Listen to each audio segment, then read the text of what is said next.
abren sus Biblias a Juan capítulo 1. Hoy vamos a comenzar una serie de mensajes acerca de personas que tuvieron encuentros con Jesús que marcaron para siempre sus historias. ¿Cuántos saben que en un encuentro con Jesús transforma todo, cambia nuestra historia? ¿Cuántos han tenido ese encuentro con Él que transformó su historia, marcó su vida para siempre? No solamente tu vida, pero las vidas de las personas que tú vas a ganar para Cristo. Quizá cada uno de nosotros podemos recordar momentos en nuestra vida que han sido tan impactantes, tan importantes, que tú recuerdes detalles específicos acerca de esos momentos. ¿Cuántos saben de qué estoy hablando? Quizá tú recuerdes hasta la hora del día en que ese momento ocurrió. Bueno, la historia de hoy vemos que fue tan impactante que hasta el autor Juan, que escribió este evangelio, recuerda hasta la hora del día de ese encuentro poderoso con Jesús que marcó para siempre su historia. Vamos a ver el encuentro que Andrés y Juan tuvieron con Jesús por la primera vez. De hecho, en este pasaje no dice el nombre de Juan. Menciona Andrés, pero no menciona Juan. Así que no tenemos por certeza, no estamos 100% seguros que era Juan. Sin embargo, Juan en su evangelio, como autor de este evangelio, cuando él escribe, él no menciona su nombre. Es su costumbre cuando está hablando de sí mismo de no mencionar su nombre. Así que por esa razón muchos piensan que es ese encuentro con Andrés y el discípulo Juan, el autor de este libro. Y yo quiero que veamos 4 consejos para nuestra vida en este pasaje. Vamos a comenzar leyendo en versículo 35 de Juan capítulo 1. ¿Lo tienen? Amén. Amén. Vamos a leer. Dice, el siguiente día otra vez estaba Juan y 2 de sus discípulos. Y mirando a Jesús que andaba por allí, dijo, he aquí el Cordero de Dios. Le oyeron hablar los 2 discípulos y siguieron a Jesús. Y volviéndose Jesús y viendo que les seguían, les dijo, ¿qué busquéis? Ellos le dijeron, Rabí, que traducido es maestro, ¿dónde moras? Les dijo, venid y ved. Fueron y vieron donde moraba y se quedaron con él aquel día, porque era como la hora 10. Andrés, hermano de Simón Pedro, era uno de los 2 que habían oído a Juan y habían seguido a Jesús. Halló primero a su hermano Simón y le dijo, hemos hallado al Mesías, que traducido es el Cristo, y le trajo a Jesús. Y mirándole Jesús dijo, tú eres Simón, hijo de Jonás, tú serás llamado Cefas, que quiere decir Pedro. Bueno, vamos a orar. Yo les invito, oren conmigo. Vamos a dar toda nuestra atención al mensaje que Dios tiene preparado para nosotros. Padre, es un deleite estar en tu casa. Es un deleite abrir tu palabra y recibir, Señor, lo que tú tienes preparado para nosotros. Estamos a la expectativa de escucharte. Padre, pedimos, Señor, que tú hables a cada persona aquí. Señor, dame tu gracia, dame tu unción para ministrar lo que hay en tu corazón. Queremos en esta mañana escuchar tu corazón. Que tu iglesia esté edificada, Señor, y que tú recibas toda la gloria. En el nombre de Jesús. Amén. Cuando nosotros pensamos en el llamado de los primeros discípulos, normalmente la gente piensa en la historia en Mateo 4. Mateo 4 es cuando Pedro y Andrés estaban pescando y Jesús está caminando a la orilla del lago y Jesús les dice, venid en pos de mí y os haré pescadores de hombres. ¿Recuerden esa historia? Y luego él encuentra a Jacobo y Juan. Y ellos dejan todo, dejan sus redes, dejan su trabajo, dejan sus familias y siguieron a Jesús. Pero saben que ese no fue el primer encuentro que tuvieron con Jesús. Hubo un encuentro previo. Y acabamos de leer acerca de ese primer encuentro que Andrés tuvo y Juan tuvo con el Señor Jesucristo. Andrés era discípulo de Juan el Bautista. Y vemos en el Evangelio de Juan que Juan comienza el Evangelio hablando acerca del testimonio de Juan el Bautista.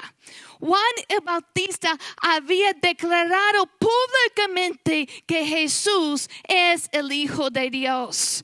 En versículo 34, mírenlo conmigo. Dice, estas son las palabras de Juan el Bautista. Él dice, y yo le vi y he dado testimonio de que este es el Hijo de Dios. Hermanos, desde el principio del ministerio de Jesús quedó públicamente claro que Jesús es el Hijo de Dios. No todos lo entendieron, pero Juan el Bautista anunció su identidad, la identidad de Jesús. Cuando Juan el Bautista dice, este es el Hijo de Dios, ellos entienden que está hablando de la naturaleza de Jesús. Él es Dios. También él había declarado públicamente a las multitudes. En versículo 29, he aquí el Cordero de Dios que quita el pecado del mundo. Cuando ellos escucharon esa frase, Cordero de Dios, ellos entendían bien porque había un sistema de sacrificios en el Antiguo Testamento. Recuerden, ese sistema de sacrificios, Dios había provisto ese sistema para cubrir los pecados antes de la venida de Cristo, pero no quitaron los pecados. Todo pecado demanda una paga. Y esos sacrificios cubrían el pecado, pero no lo quitaron. Así que cuando Juan anuncia, he aquí el Cordero de Dios que quita el pecado del mundo. Que Jesús vino con el propósito de morir. Porque así era el propósito de un sacrificio. ¿Cuál fue el propósito de un sacrificio? Morir. Desde el principio fue declarado y establecido públicamente la identidad y el propósito de Jesús. Jesús es Dios y vino para morir por nuestros pecados como Cordero de Dios. Él es el Cordero que quita el pecado del mundo. Juan había anunciado eso a las multitudes. Pero en versículo 35 es otro día. Y otra vez Juan el Bautista está con dos de sus discípulos, Andrés, y pensamos que el otro es Juan el apóstol. Y ahora él ve a Jesús andando y dice, he aquí el Cordero de Dios. ¿Qué está haciendo Juan el Bautista? Él está apuntando sus discípulos a Cristo. Él está animándoles, Él está empujándoles, si podemos decirlo de esta forma, a seguir a Jesús. Y quizá algunos dirían, bueno, entonces Juan el Bautista perdió sus discípulos. Sí, y eso era su meta. Él quería guiarlos a Jesús. Él estaba declarando que Jesús es el Cordero porque él quería que sus discípulos siguieran a Jesús. Hermanos, ¿cómo respondieron ellos? Versículo 37, mírenlo, dice, le oyeron hablar los dos discípulos y ¿qué hicieron? Y siguieron a Jesús. La primera cosa que yo quiero que noten, el primer consejo que vamos a ver en esta mañana para nuestras vidas es hay que tomar pasos de fe. Ellos tomaron esos pasos. Yo quiero decirles algo muy obvio. Para avanzar, tú tienes que dar pasos. Para avanzar, tú tienes que caminar. Para llegar a un lado, si yo quiero llegar al otro lado del edificio, yo tengo que moverme. Es algo muy obvio. También en la vida espiritual, en nuestra relación con Dios, no solamente es escuchar, es actuar en base a lo que hemos escuchado. Ellos escucharon a Juan el Bautista declarar, he aquí el Cordero de Dios, y le oyeron. Pero no solamente oyeron, ellos siguieron a Jesús. Ellos tomaron pasos de fe. Quiero que te pongas en el lugar de Andrés y Juan. Había muchas cosas que ellos no entendían. Había muchas cosas que quizá ellos hubieron puesto como excusas para no seguir a Jesús. Quizá muchas dudas, muchas preguntas. ¿Y dónde vamos a vivir? ¿Y el trabajo? ¿Y de comer? Porque tenemos que comer. Hermanos, ellos no sabían todo lo que seguir a Jesús implicaba, pero estaban dispuestos a tomar pasos, a tomar el riesgo, y era un riesgo. Seguir a otro maestro hubiera sido muy cómodo quedarse donde estaban, quedarse en lo conocido. Pero para avanzar tenían que entrar en lo desconocido. Para experimentar lo nuevo que Dios tenía para ellos, ellos tenían que estar dispuestos a salir de su zona de comodidad, igual nosotros. Para avanzar en nuestra relación con Dios tenemos que estar dispuestos a tomar pasos de fe. No podemos simplemente quedarnos esperando que el crecimiento nos llegue o que las oportunidades nos lleguen. Hay que levantarnos y tomar esos pasos. Dios siempre está llamándonos a crecer, a experimentar nuevas cosas en Él. Y no vas a lograr lo que Dios quiere que tú logres si no estás dispuesto a moverte a lo próximo. ¿Recuerdan la historia de Abraham? Nosotros hemos estado leyendo el libro de Génesis. Yo no sé cuántos están siguiendo la lectura, pero ha sido de mucha bendición para mi vida. En Génesis, Dios llamó a Abraham. Génesis 12, Dios le dice a Abraham: vete de tu tierra y de tu parentela y de la casa de tu padre y a la tierra que yo te mostraré. Para experimentar esa nueva tierra que Dios tenía preparado para Abraham. Abraham tenía que salir de lo que él siempre conocía y moverse a una tierra desconocida. Hermanos, también nosotros tenemos que estar dispuestos a tomar esos pasos de fe. A veces esos primeros pasos dan miedo, ¿verdad? El cambio no siempre nos gusta. Quizá tenemos dudas, quizá preguntamos, bueno, ¿y qué pasa si me equivoco? ¿Qué pasa si me equivoco? Yo recuerdo que eso fue mi temor como joven. Cuando yo me gradué de la prepa, yo tenía que tomar varias decisiones y era un temor muy grande que yo tenía. Y si tomo este paso, ¿qué pasa si me equivoco? ¿Qué pasa si no es el paso correcto? Hermanos, Dios es tan bueno y misericordioso que si tu corazón es en seguir a Jesús, si tú estás dispuesto a obedecerle, aun si tú te equivocas, Dios es tan bueno que en su misericordia Él te va a corregir y poner en el camino correcto. Es mejor estar en movimiento. Es mejor tomar esos pasos. Dios va a dirigir. Alguien ha dicho: es más fácil dirigir un autobús cuando está en movimiento que cuando está parado, ¿verdad? No sé si has escuchado eso. Y la lección es que tenemos que estar avanzando, tomando pasos. La fe requiere avance, requiere actuar, requiere seguir. Hermanos, y eso es el discipulado, es seguir a Jesús. No basta con oír, hay que actuar, y es lo que ellos hicieron. Y hay que clarificar aquí lo que significa seguir, porque en nuestros días uno puede estar en su teléfono y con un clic puedes hacer el seguidor de alguien, ¿verdad? Pero seguir a Jesús es un compromiso total, es una entrega total. Cuando uno va a la universidad, quizá tú pasas 15 horas en el salón a la semana con los maestros. Pero cuando tú eres un discípulo a Jesús, y en aquel entonces un discípulo era 24 horas, 7 días a la semana. 24 horas al día, 7 días a la semana. Era de tiempo completo estar con Jesús.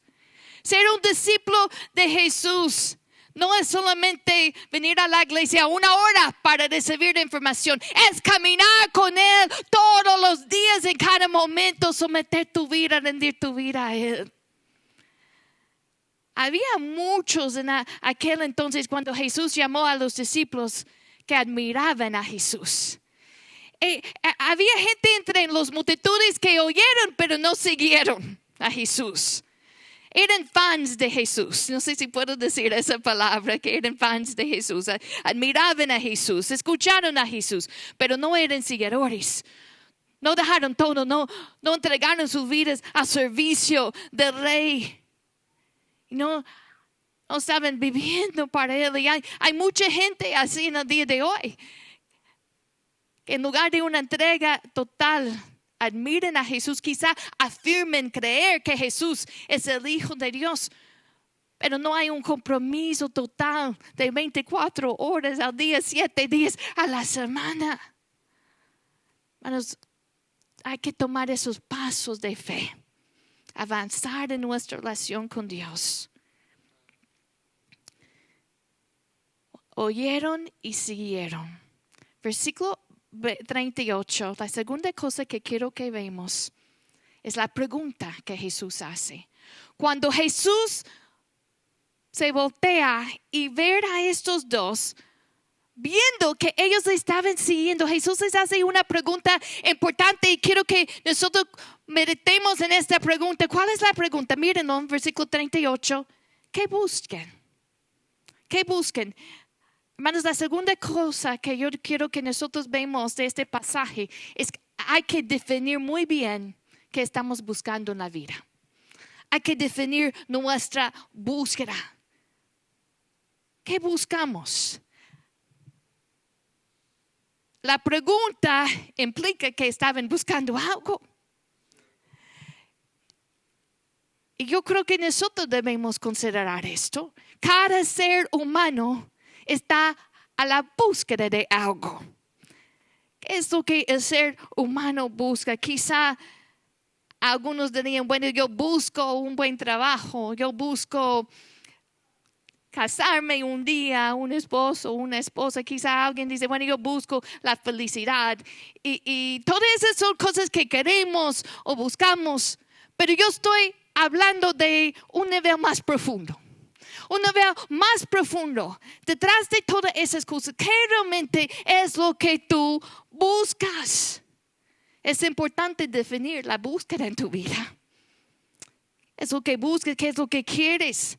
Porque imagina eso, imagina que un día tú ves a una persona andando por allí buscando algo. Y tú quieres ayudar a esa persona a buscar eso. Así que les preguntas, ¿qué buscas? Y ellos dicen, no sé. Y tú preguntas, bueno, ¿cómo se ve? Y ellos dicen, no sé. Es muy difícil encontrar, no sé. Tienes que definir la búsqueda. ¿Qué es lo que busca el ser humano? ¿Qué es lo que buscaban esos discípulos? Cuando Jesús hace esta pregunta, ¿qué busquéis? Ellos le dijeron, Rabí, que traducido es maestro, ¿dónde moras? Y él les dijo, venid y ved. Y fueron y vieron dónde moraba y se quedaron con él aquel día. Porque era como la hora 10. ¿Qué es lo que estaban buscando? Preguntaron, ¿dónde moras? ¿Qué es lo que estaban buscando? Estar con Jesús. Y hermanos, eso es la necesidad más profunda de cada ser humano. No todos lo saben. Pero hay un vacío en cada ser humano que solamente Dios puede llenar. Hay una sed que solamente Dios puede satisfacer. ¿Cuál es la necesidad de cada ser humano? Estar con Dios.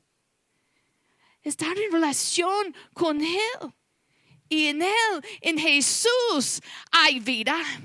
En Jesús vas a encontrar la vida, vas a encontrar la salvación, vas a encontrar propósito, vas a encontrar paz y plenitud. ¿Qué buscas? La Biblia nos dice que debemos buscar primeramente el reino de Dios y su justicia. Y todas las otras cosas serán añadidas. Hay que definir tu búsqueda. Mucha gente no entiende lo que significa ser cristiano. Nosotros pensamos que Dios tiene que ajustar a lo que nosotros queremos.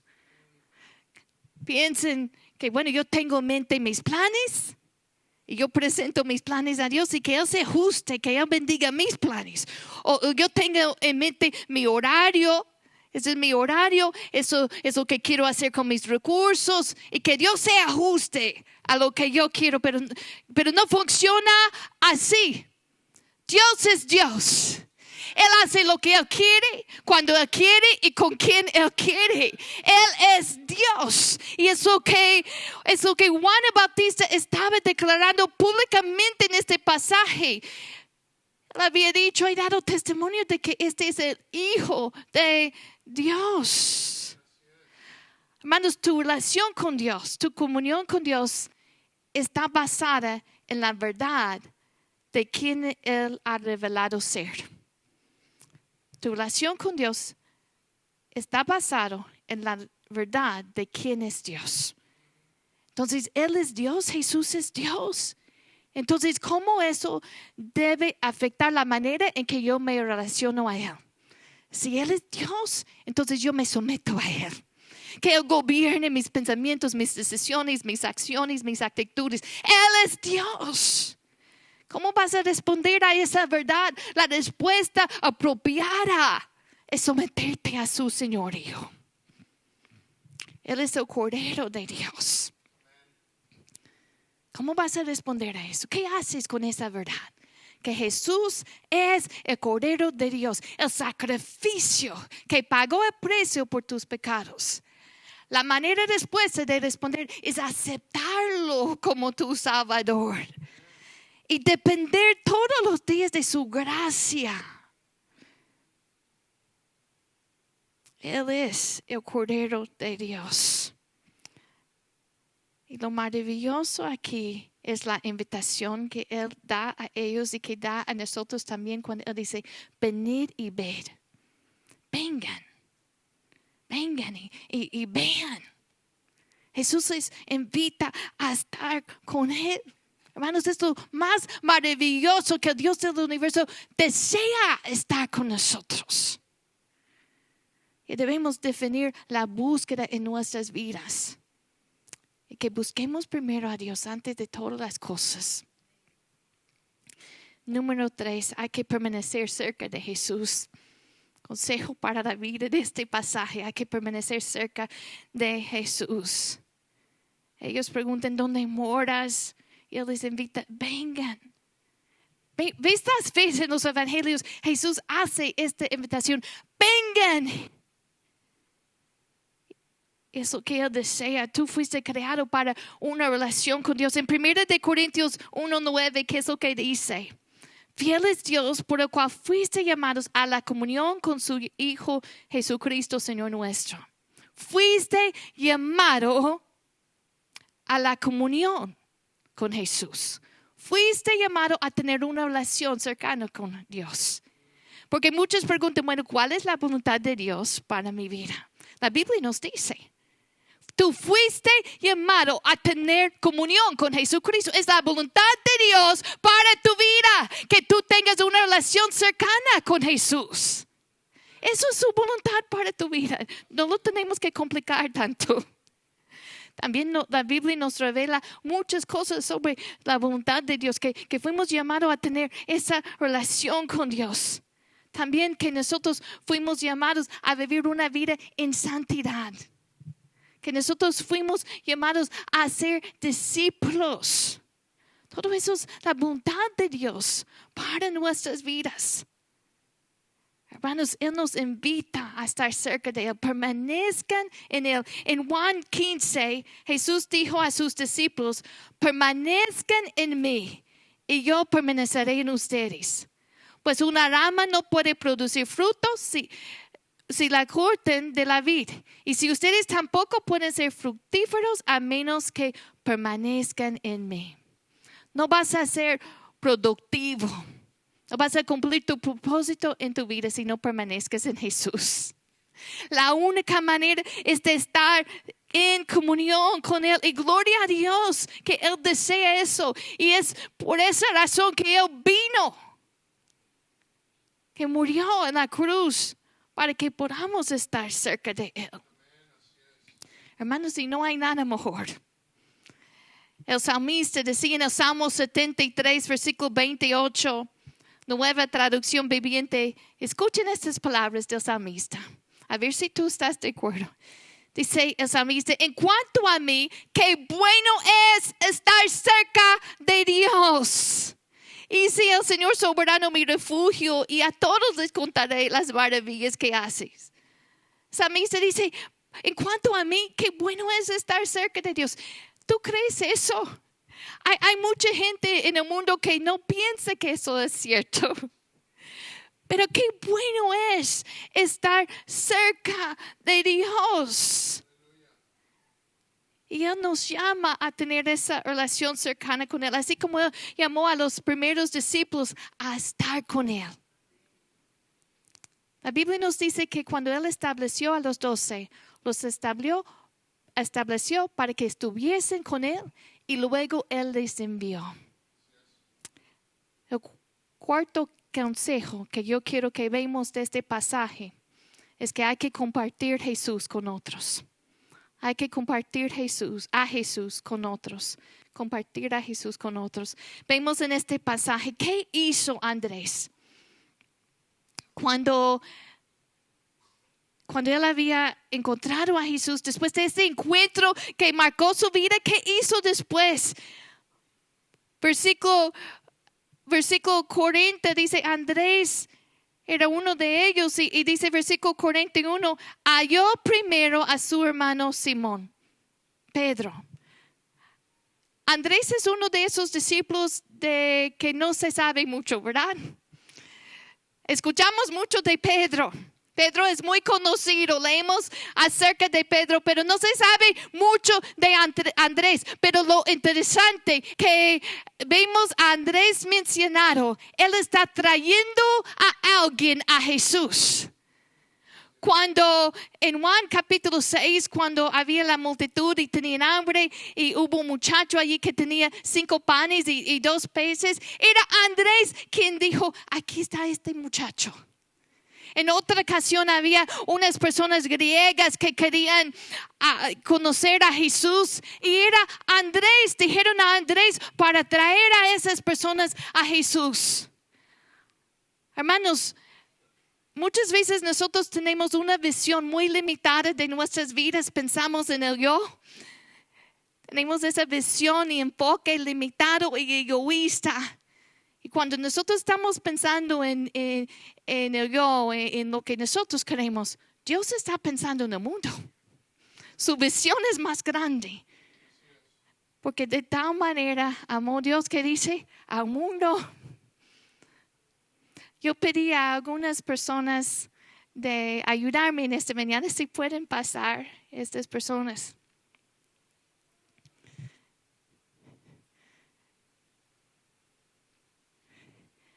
Vamos a imaginar que este es Andrés, que tú vas a ser Andrés.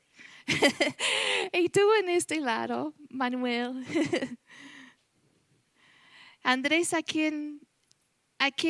¿con quién compartió acerca de Jesús? Su hermano Pedro. Y luego Dios usó a Pedro a compartir con otros. Así Dios usa a ti para compartir con otros acerca de Jesús. Pero imagina si Andrés no haya a Pedro, si él no encuentra a Pedro, si él no comparte las buenas nuevas. Eso no solamente afecta la vida de esta persona, pero también afecta las vidas de todas esas personas con quien él va a compartir.